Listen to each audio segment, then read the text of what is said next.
Eh ben, on va enchaîner sur un entretien, un face-à-face, un tête-à-tête. Un entretien au coin du feu, je crois, on Absolument. s'était dit. Avec l'une des entreprises qui a fait l'un des plus gros buzz des 2-3 dernières années. Il s'agit de Criteo. Et je vous demande d'accueillir Jérôme.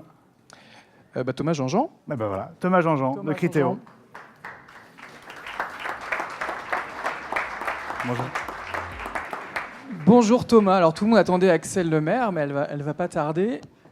J'ai jamais joué le bouche-trou d'un ministre. Je suis vraiment ravi.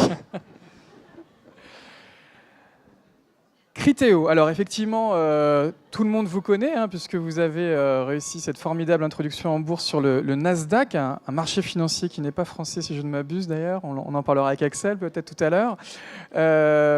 Avec un paradoxe, un énorme succès sur le web, et puis très tôt, vers 2000, relativement tard, pardon, vers 2011-2012, vous êtes rendu compte que sur le mobile, ça changeait et qu'il fallait réagir très vite. Oui, mais en fait, Franck tout à l'heure de Facebook l'a très très bien dit. Je pense qu'en 2012, on a tous pris conscience qu'il était en train de se passer un truc qui nous avait complètement dépassé. Et ce qu'il était en train de se passer, c'est que tout simplement la consommation avait changé, les utilisateurs étaient allés beaucoup plus vite que nous, et c'était complètement notre cas. Et donc on a dû vraiment se poser les bonnes questions sur le produit et sur notre positionnement pour à un moment changer complètement la donne. Donc on n'a pas pu le faire tout seul, on a dû acheter une société, on a dû s'équiper de personnes. Alors, rappelons que votre modèle reposait donc sur le reciblage publicitaire et en grande partie sur les cookies qu'on pouvait relativement facilement déposer sur les navigateurs web, et ce modèle n'était pas forcément déployable sur les écrans mobiles. En fait, si. Il l'est sur les écrans mobiles, sur le web mobile, qui, nous, notre business, c'est quand même de faire du e-commerce, d'aider les e-commerçants, en tout cas les acteurs qui vendent des produits ou des services sur Internet. Et dans ce domaine-là, le web mobile, qu'il soit commerce, le web mobile commerce, il est quand même prépondérant. C'est-à-dire les applications, le commerce qui passe par les applications, il est encore assez faible, sauf si vous êtes Amazon, bien évidemment, ou si vous êtes quelques acteurs particuliers de commerce répétitif. Donc je pense notamment à Groupon et à des gens comme Vente Privée. Donc le modèle, il est duplicable puisque sur le web mobile, on peut le faire. Alors on l'a fait en plusieurs temps parce que c'était assez facile finalement sur Android. Donc on a commencé à développer nos solutions sur Android, où là on peut déposer des cookies. C'était beaucoup plus compliqué sur iOS, puisque la technologie permet difficilement de déposer des cookies. Donc on a dû travailler notamment sur les aspects de privacy, qui sont extrêmement importants. Et évidemment, on a travaillé sur l'application, puisqu'on a voulu aller explorer un certain nombre de nouveaux domaines, notamment dans le gaming. Et là, dans le gaming, sur le monde des applications, on travaille avec d'autres identifiants qui ne sont pas les cookies, bien évidemment, mais qui permettent quand même de pouvoir faire de la personnalisation de publicité. Alors vous êtes venu sur ce MMA Forum pour lancer un cri d'alerte, je crois, et vous appuyer sur les résultats d'une étude. En gros, pour nous dire que ça y est, le m-commerce, c'est une réalité. Est-ce qu'on peut partager quelques-uns des chiffres de cette étude ? Alors, cri d'alerte, je ne sais pas, mais je vais reprendre le titre d'un excellent article paru sur Views il y a quelques semaines d'un partenaire dans un fonds d'investissement qui dit que le mobile mange le monde. Et globalement, le mobile est en train de manger notre monde aussi. Et donc forcément, on doit réagir. Donc le cri d'alerte, c'est plutôt une constatation. La constatation, on l'a prise un peu de plein fouet chez Criteo en 2013, quand nos solutions mobiles n'étaient pas encore complètement prêtes et déployées, et qu'on a regardé dans certains pays matures du mobile la croissance du e-commerce. On a notamment constaté au UK que la croissance du e-commerce au UK est de l'ordre de 15 à 20% tous les trimestres, qui est un très bon chiffre. Sauf que quand on décompose cette croissance entre la croissance qui vient du mobile et la croissance qui vient du desktop, on s'est rendu compte au UK notamment depuis 4 trimestres que la croissance desktop est complètement flat. Donc 0% de croissance du e-commerce au UK sur le desktop, tout est porté par le mobile. Et pourquoi est-ce qu'on l'a pris de plein fouet ? On l'a pris de plein fouet parce que nous, on n'était pas prêts. Et qu'au moment où Q4 2013, on était en train de déployer nos solutions dans le monde et notamment au UK, on s'est rendu compte qu'il y avait un vrai shift de l'usage de commerce dans ces pays-là qui du coup a été compliqué à gérer pour nous. Donc aujourd'hui, on a fort heureusement passé cette étape-là puisqu'on a réussi à déployer nos solutions sur 75% de notre base installée. Donc on a pu retrouver une grosse partie de croissance autour de ça. Mais effectivement, les chiffres sont là et on a On a la chance chez Criteo de pouvoir observer le comportement de, 1 milliard d'internautes, de je plus crois. d'un Donc milliard de c'est consommateurs. bien plus qu'un Ouais. panel également. C'est un gros panel, donc on a Alors, la chance. quels sont les grands enseignements de cette étude? Est-ce que ça se limite, par exemple, tout à l'heure on parlait des éditeurs de jeux vidéo mobiles, des pure players, on imagine qu'ils sont surreprésentés, mais je crois qu'aujourd'hui ce phénomène du m-commerce, il touche tous les secteurs et également le retail traditionnel. Oui, complètement. Donc en fait, sur la base de ce panel live, entre guillemets, tous les trimestres, et l'étude va sortir pour le trimestre dernier dans quelques semaines, on analyse le comportement des consommateurs. Et en fait, ce dont on se rend compte, pays par pays, c'est qu'effectivement, le m-commerce a pris une grande part, et notamment sur la France, qui est encore en retard par rapport à tous les pays européens. Mais quand on regarde le poids dans le retail notamment, on se rend compte que 31% du trafic des e-commerçants français vient du mobile, au global, en moyenne, et que près de 24% de leurs ventes, 23%, 23,5% pour être exact, vient également du mobile. Dans le travel, on est sur finalement un pourcentage qui est plus faible, puisqu'on est sur 24% de trafic, 21% des ventes. Donc le travel est un secteur qui convertit beaucoup plus rapidement sur le mobile que le retail, pour plein de raisons de business model. Mais effectivement, on est sur un truc qui est très significatif. On est sur quelque chose qui ne peut pas être ignoré et qui a dépassé nos prévisions, parce que on a sorti une étude il y a à peine un mois qui disait que sur la période de Noël, 21% des ventes de la période de Noël se feraient sur le mobile. On est déjà à 24% là, fin octobre. Donc ça va beaucoup plus vite que ce qu'on pensait. Donc tous les secteurs du e-commerce sont impactés par ce phénomène mobile. Est-ce que la France elle a un petit retard à l'allumage par rapport à d'autres pays européens? La France, elle a un gros retard à l'allumage qu'elle est en train, honnêtement, de totalement rattraper, notamment depuis les 6 derniers mois, là où on a vu une très forte accélération. Mais elle a un retard à l'allumage parce que le UK est à 48% de son trafic sur le retail qui vient du mobile. 48% du trafic e-commerce en Grande-Bretagne, c'est depuis un smartphone ou une tablette. C'est depuis un smartphone ou une tablette. C'est les champions du monde, je crois. Ils sont devant les Américains. Ils sont devant les Américains, complètement. Ils sont derrière le Japon. C'est combien au Japon? 54% de mémoire. Ah bah eux, ils ont fait le mobile shift. Donc le m-commerce est également impacté. Ils sont bien en avance. Mais l'autre élément qui est intéressant, c'est que on a souvent considéré que le m-commerce se faisait uniquement sur la tablette. Et donc, on pouvait considérer que ce n'était pas vraiment du m-commerce parce que finalement, l'usage de la tablette, c'est un usage domestique, etc. Ouais, souvent le soir, sur son canapé. Exactement. Et en fait, ce que l'on apprend en regardant les chiffres, c'est que c'est en train d'être complètement faux, si ce n'est déjà, puisque sur le retail en France notamment, sur les 23 ou 24% de ventes que l'on a pu observer sur le mois d'octobre, il y en a 10% qui sont faites sur le smartphone, 23% ou 13% ou 14% pardon, qui sont faites sur la tablette. Donc on est déjà sur quelque chose de significatif. Et dans le travel, c'est moitié-moitié. Donc un usage massif, presque soudain. On a l'impression même que certains m-commerçants sont pris de vitesse, sont surpris, puis ils peuvent peut-être trouver cet environnement un petit peu compliqué. Vous êtes en mesure de les accompagner là-dessus? Nous, notre métier, c'est de les aider à développer leur vente. Donc, évidemment, il y a des sous-jacents qui sont l'expérience utilisateur sur leur site ou sur leurs applications et la prise de conscience de tout ça. Ceci étant dit, là où on peut aider nos clients, c'est quand on arrive à analyser la donnée qu'ils ont déjà en leur possession et notamment à analyser les trends de consommation. On peut mettre en face d'un bruit de fond qui est celui du mobile, une réalité chiffrée. Et notamment au UK l'an dernier, on a vu des parts de marché significativement bouger parce que certains gros e-commerçants n'avaient pas pris le virage mobile, alors que des pure players plus agiles l'avaient fait. Et ça a pas mal changé la donne. Donc c'est finalement pas ce qui se passe en France, parce que la France a globalement été plus lente à réagir, mais globalement tout le monde réagit en même temps et ça va plutôt dans le bon sens. Alors on peut recibler du desktop sur le desktop, on peut recibler du mobile sur le mobile. Est-ce qu'on peut aujourd'hui recibler entre les différents écrans? Est-ce que vous avez une approche cross-device? Alors oui, on peut.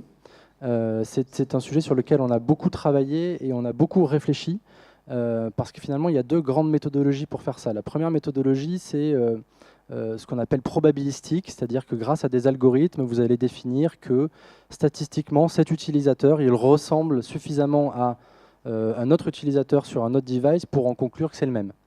On a regardé des boîtes, on a failli acheter des sociétés dans ce domaine-là, puis finalement on a choisi une autre approche, qui est une approche de l'exact match, où en fait on va, sur la base d'identifiants que nous donnent les clients, pouvoir être certain, avec une exactitude parfaite, à 100%, qu'un utilisateur sur un device est bien le même utilisateur sur un autre device. Donc ça, on a bêta-testé cette solution depuis le milieu de l'année dernière. On est en train de la déployer chez nos clients. C'est pour nous un grand pas parce que ça a vraiment deux impacts très très forts. Le premier, c'est sur la performance de nos clients, puisqu'on estime qu'avec une stratégie cross-device bien déployée, fin d'année prochaine, on doit pouvoir amener à peu près 20% de ventes incrémentales pour le même cost of sale. C'est ce que nos BI nous disent en interne, donc généralement on les croit. Et puis l'autre élément, c'est l'élément de privacy. Alors, on va y revenir, mais juste pour qu'on comprenne bien donc ce type de format, je me balade sur un site e-commerce au bureau sur mon ordinateur pendant la journée, et le soir, donc, vous me reciblez sur ma tablette, j'imagine en utilisant les données du e-commerçant. C'est un peu ça qui fait le lien? Oui, c'est un peu ça, c'est-à-dire qu'on va capter des données identifiantes mais non personnelles, c'est-à-dire qu'on ne capte pas de données personnelles, mais on va être capable de dire, par exemple, avec un CRM ID sur un e-commerçant donné, on va retrouver le même CRM ID sur un autre device, et là, à ce moment-là, on va matcher les cookies. Une fois qu'on a matché les cookies, on a une vision totalement transversale du comportement du consommateur sur Internet. Et du coup, on est en capacité de pouvoir effectivement lui proposer une publicité basée sur la base de ce qu'il a vu au bureau le soir chez lui, ou au contraire ne pas lui proposer de publicité parce qu'en fait, on va prédire que ce n'est pas le bon moment ou qu'il ne faut pas le faire. Alors c'est une solution qui est en bêta en début d'année. Aujourd'hui, elle est déployée à grande échelle. Est-ce qu'on peut peut-être donner des retours clients satisfaisants? Non, je ne peux pas te donner le chiffre de déploiement puisqu'on a lancé le déploiement il y a quelques semaines. Donc on a fait la bêta depuis juin jusqu'à il y a 3 semaines en mois. On a lancé le déploiement mondial. Ça va relativement vite. Ça pourrait aller plus vite, mais ça va relativement vite. On pensait honnêtement que ça serait plus compliqué, notamment sur les sujets techniques, mais finalement, ça prend bien. Donc, on n'a pas de, voilà, je ne peux pas vous donner de chiffre de déploiement. En tout cas, ça génère des ventes incrémentales. En tout cas, ça génère des ventes incrémentales. À date, quand on le branche, ça génère entre 5 et 10%, et on pense qu'une fois que la solution sera totalement scalable, on sera autour de 20%. En tout cas, c'est les trends que l'on prend. Vous le testez sur quel marché? En France? On le teste, on le teste sur tous les pays. Hein. On l'a testé sur 5 pays tests, et là on le déploie sur tous les pays. Alors vous le disiez, l'un des grands sujets, et peut-être qu'on en parlera aussi avec Axel Lemaire, c'est la question de la privacy et de la data. En quoi c'est compliqué cette question-là? C'est compliqué notamment sur le cross-device. Si on ne prend, avec une méthode dite probabilistique, c'est compliqué. C'est compliqué parce que vous avez toujours une marge d'erreur. Et dans cette marge d'erreur, c'est finalement embêtant si vous diffusez une publicité à une personne qui n'est pas la bonne publicité. Par contre, c'est beaucoup plus embêtant si vous ne permettez pas à cet utilisateur d'avoir un opt-out de votre système de ciblage publicitaire qui fonctionne. Parce que là, pour le coup, vous rentrez dans les problématiques légales qui sont extrêmement complexes. Donc c'est pour ça qu'on a beaucoup réfléchi et beaucoup travaillé sur cette solution d'Exact Match. Parce que pour nous, c'est la seule qui soit pérenne dans le temps pour pouvoir permettre et pouvoir offrir ce qu'on appelle un global opt-out. C'est-à-dire que vous faites un opt-out sur une publicité parce que vous ne souhaitez pas être ciblé. Vous pouvez le faire sur l'intégralité de tous les devices avec une marge d'erreur qui est de 0. D'accord. Et la législation actuelle, elle vous convient? Pardon ? La législation actuelle, elle vous convient? Je dis ça parce qu'on va avoir une secrétaire d'État. Vous pouvez éventuellement lui faire passer un message. Non, on travaille beaucoup avec l'État sur beaucoup de sujets, dont celle-ci. Je pense qu'aujourd'hui, la législation, elle convient parfaitement aux acteurs comme nous, et je pense aussi qu'il y a beaucoup d'autorégulation dans notre métier, contrairement à ce qu'on veut bien penser. Mais aujourd'hui, on a un cadre législatif qui est suffisamment protecteur pour le consommateur et qui permet quand même, quand on s'en donne les moyens, de pouvoir développer des solutions de ciblage performantes. Très bien, merci Thomas. Je merci crois à vous. qu'Axel Lemaire est dans le coin. Je vérifie. Plus personne ne me fait de signe. Non, elle n'est pas là. On m'a dit qu'elle était juste derrière le rideau. Je ne sais pas, elle n'est pas encore là. Bon, on a encore quelques minutes devant nous, alors du coup tout va bien. Je suis ravi. On rappelle peut-être quand même les grands chiffres de Criteo. Là, tu commences à meubler, là. Il y a eu un... Je recible le sujet comme chez Criteo. Non, je ne la vois pas, effectivement. Bon, on va continuer. On rappelle donc aujourd'hui l'empreinte de Criteo, parce que c'est quand même l'une des plus belles success stories mondiales, certes d'origine française, mais mondiale dans le web marketing. En quelques chiffres, aujourd'hui, c'est quoi? En quelques chiffres, aujourd'hui, c'est 6500 clients dans le monde, 8000 publishers avec lesquels on travaille. On déploie des campagnes dans 50 pays. On a 17 de mémoire implantations physiques. On expose effectivement 1 milliard d'utilisateurs à nos bannières. Donc, c'était les chiffres du mois de septembre. Le mobile dans l'inventaire, ça pèse combien aujourd'hui dans ce milliard ? Je ne peux pas te répondre à cette question. C'est une question confidentielle. D'accord. Oui, En tout cas, malheureusement, je peux pas. c'est une proportion qui progresse rapidement. C'est une proportion qui est très importante et qui progresse rapidement. D'accord. Et en tout cas, vous invitez tous les M-commerçants qui ne l'auraient pas fait à tester vos solutions, même ceux qui ne sont pas encore tout à fait prêts, ne serait-ce que pour optimiser. Oui, mais on travaille de manière très étroite avec eux pour essayer de les déployer quand elles ne sont pas déployées. Il y a un autre élément qui va être, je pense, assez passionnant sur le cross-device. Quand on aura déployé cette solution, c'est notamment la monétisation de l'inventaire in-app, qui aujourd'hui est un inventaire qui est, pour lequel il y a beaucoup d'inventaire, assez peu de monétisation encore. Je vois souvent des taux de remplissage des fill rates qui sont très faibles. Ouais, on parle de 20-25%. Qui sont très faibles sur l'in-app. Et ce que nous permettra de faire le cross-device, c'est de faire notamment du web-to-app. Donc autant je vous disais tout à l'heure, le e-commerce, le m-commerce sur les applications, il est encore très limité. Il est dédié à certaines grandes applications. Autant la consommation des médias, et puis je pense qu'on l'a vu tout à l'heure avec Antoine, la consommation des médias sur les applications, elle est très forte. Et cet inventaire-là, il n'est pas assez monétisé aujourd'hui.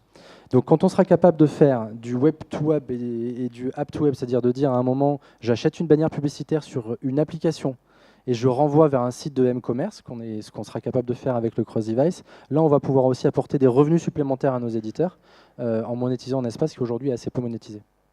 On a apparemment encore 5 minutes entre nous à parler de ce sujet-là. Je vous propose de creuser cette question de la monétisation in-app.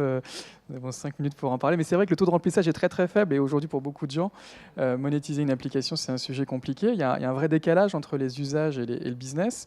Et donc, Criteo pourrait aussi aider peut-être des médias à mieux monétiser ces inventaires. Je pense qu'on l'a toujours fait. C'est-à-dire Par exemple, sur Facebook, vous achetez, je crois, de l'inventaire. Oui, on achète sur l'ADEX de Facebook. Et d'ailleurs, j'en profite pour dire que ça fonctionne extrêmement bien. C'est-à-dire qu'on a longtemps considéré que Facebook, pour le e-commerce, ne fonctionnait pas très bien. En fait, c'est assez faux. C'est-à-dire quand on déploie des campagnes avec du ciblage, de la personnalisation produit, etc., ça fonctionne très bien. Et c'est ce qu'on fait avec Facebook et on travaille très bien avec eux. Mais je pense qu'on a toujours aidé les éditeurs à continuer à se monétiser avant même que le RTB existe. Donc, bien évidemment, le déploiement de nos solutions mobiles, ça va permettre, et notamment de l'application, ça va permettre de pouvoir monétiser encore plus cet inventaire-là. La monétisation de l'inventaire mobile web a été déjà un bon relais de croissance pour nos publishers partenaires depuis le début de l'année. Je pense que l'application, ça sera l'année prochaine et ça sera aussi assez sympa. Est-ce que le mobile, ça vous donne de nouvelles idées aussi, des choses que vous ne faisiez pas forcément? Parce que là, le gros sujet, c'était donc de décliner un peu sur le mobile ce que vous faisiez déjà sur le web. Est-ce que vous allez faire des choses sur le mobile que vous ne faisiez pas sur le web? Il y a à la marge un certain nombre de choses, c'est-à-dire qu'évidemment les créas ne sont pas les mêmes, donc du coup on innove plus sur les créas mobiles que ce que l'on peut innover sur les créas desktop. Je pensais au Web to Store par exemple, est-ce que demain on pourrait dupliquer votre modèle complètement, en magasin? J'allais y venir. La première partie, bonjour Madame la Ministre. Bonjour. Donc je vais terminer en 2 mots pour te dire que oui, et l'autre élément c'est... Quand on aura convergé tous les canaux, tous les devices, et qu'on aura en plus de ça ce que l'on a fait avec l'acquisition de TDMIS sur l'email, intégrer l'email là-dedans, on sera en capacité de pouvoir déployer des solutions de online to store et de pouvoir du coup avoir un suivi du comportement du consommateur dans le monde réel. Merci beaucoup. Très bien, merci Thomas Jean-Jean.